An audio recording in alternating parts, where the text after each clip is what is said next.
Very good morning, class 12th. So, today I'm going to discuss a very small topic about the genetic material that a molecule for genetic material or to act as a genetic material उसकी क्या क्या characteristics should that molecule should have. We will discuss about that because before I start with the main process, that is replication, you should know each thing about that molecule which is the genetic material, right? Either we are confirmed now that DNA is our genetic material, but in a few viruses RNA also act as a genetic material, and RNA was our first genetic material. So we will see these things in today's lecture.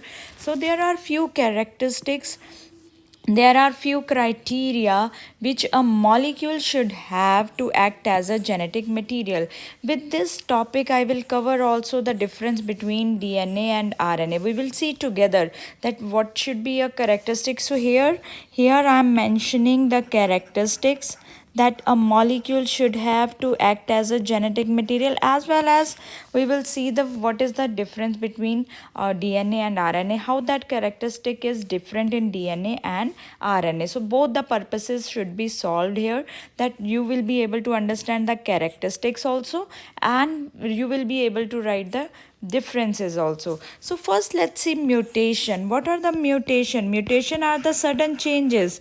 There are sudden changes due to which variations they come, and because of variation the process of evolution takes place, right? So that why changes are also necessary. So one thing, that a molecule should be stable and inheritable, as well as it should be able to undergo few have chances of mutation.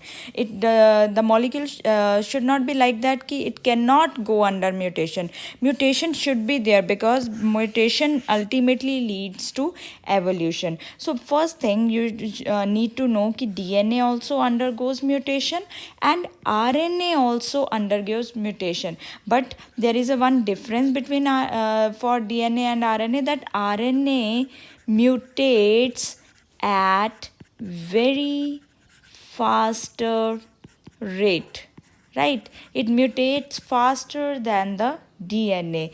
If we talk about the second point, that is stability, I told you that a molecule should be stable and inheritable, means it will be able to pass from one generation to another generation, as well as it should be stable. Now when we see the structure of DNA, we know that how many OH group DNA has. It has only one OH group. So only one OH group is present in DNA.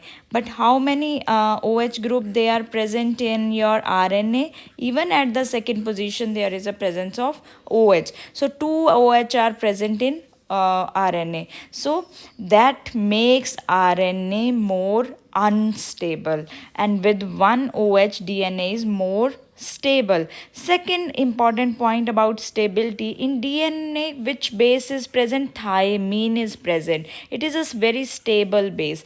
But in RNA uracil is present, and uracil is not at all a stable base. It is very unstable base.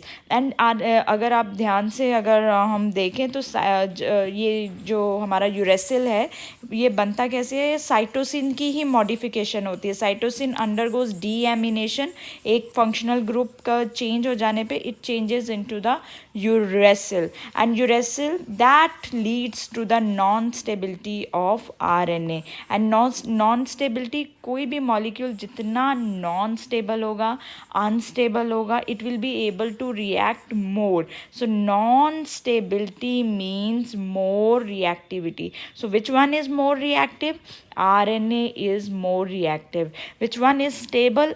DNA is more stable. What should be a molecule characteristic? That a molecule should be more stable. So यहाँ पे DNA got 1 point, right?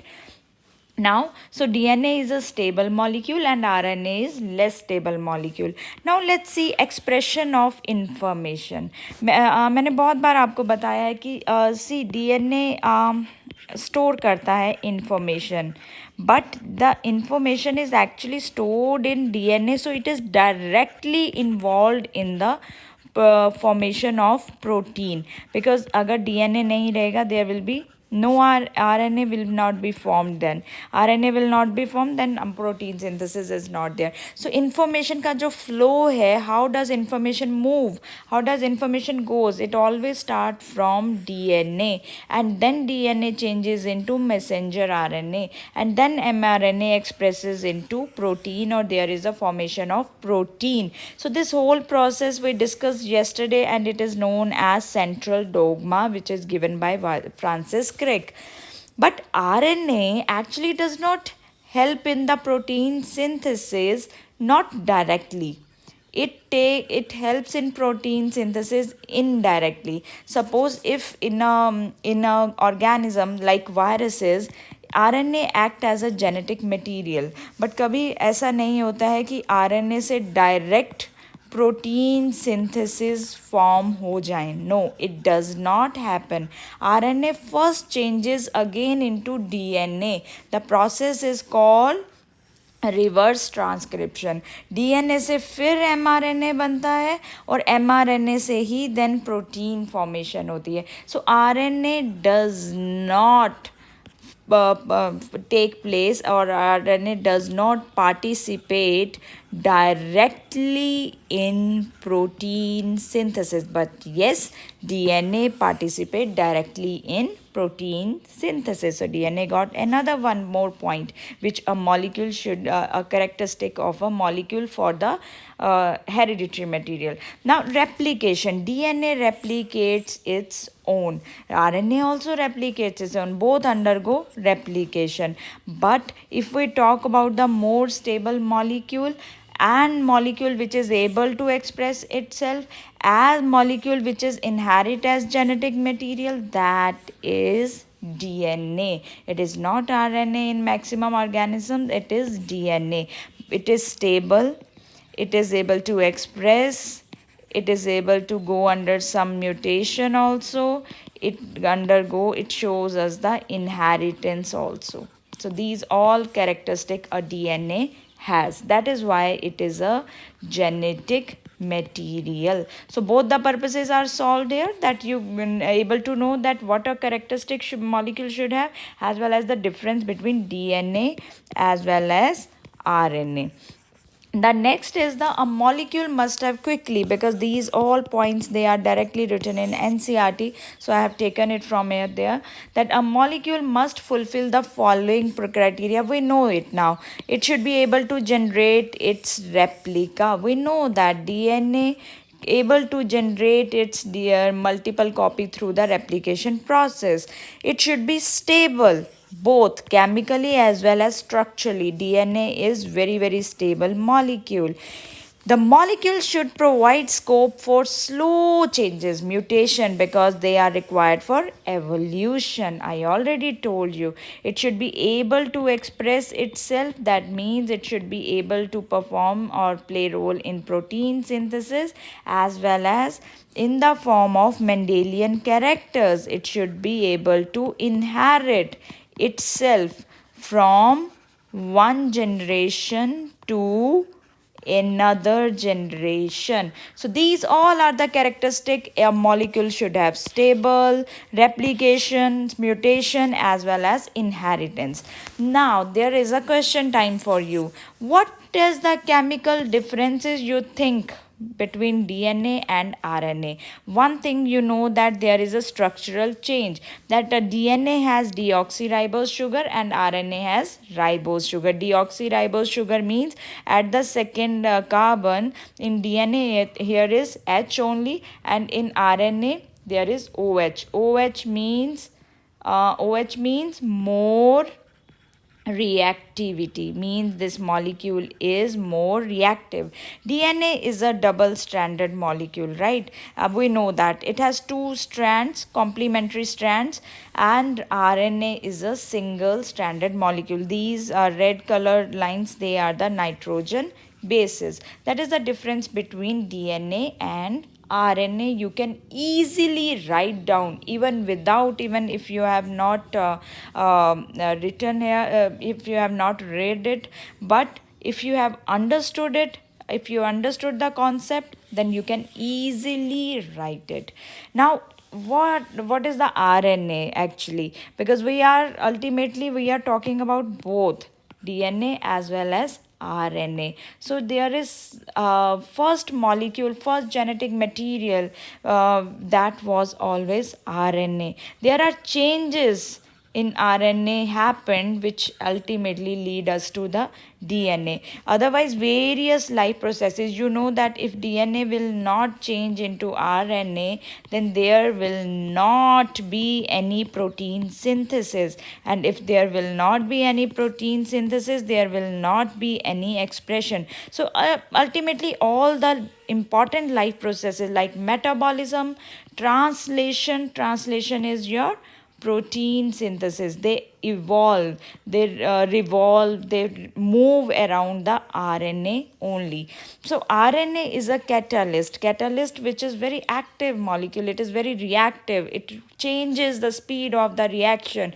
So being a catalyst, it was very reactive and it is unstable. So never a unstable molecule can never be a that is the hereditary material. So that is why DNA evolved from RNA with few chemical modification that makes it more stable. DNA की एक speciality है कि DNA is double stranded. RNA हमारे पास जो शुरू में था, शुरू में ये फर्स्ट जब आया उसके बाद DNA आया. So RNA when it was evolved it was single, but DNA is now it is double stranded with the modification. So DNA has complementary strand. If this is the first strand, then this will be the second complementary strand. So it can resist changes. It has the power to attain the changes जो कि form होते हैं by it through the repair mechanism. Suppose इसको simple language में अगर मैं समझाऊँ, suppose this is one DNA, right? This is one molecule of DNA, and now there is new copy has to form, right? New more copy, that will be older one, and this is new one. So sometime there happen that few there is a few you can say कि few bases are not correct during this mechanism. So what DNA has the speciality, it has repair mechanism also, means in replication these there is a proofreading mechanism through which these repair can be done. So it has the capacity to fix the changes or to make the changes by a process of repair or repair mechanism, means it can undergo changes. If there is a change, if there is something fault, that can be corrected by DNA mechanism, by DNA repair mechanism. That is not sometime possible in case of the RNA. So that is why DNA is our most stable hereditary material. So here we already talked about now each and everything about DNA and RNA, and the next very important processes in this chapter I am going to start first with replication, then we will move to transcription, and third we will talk about the translation, or we will talk about the basically genetic code, right?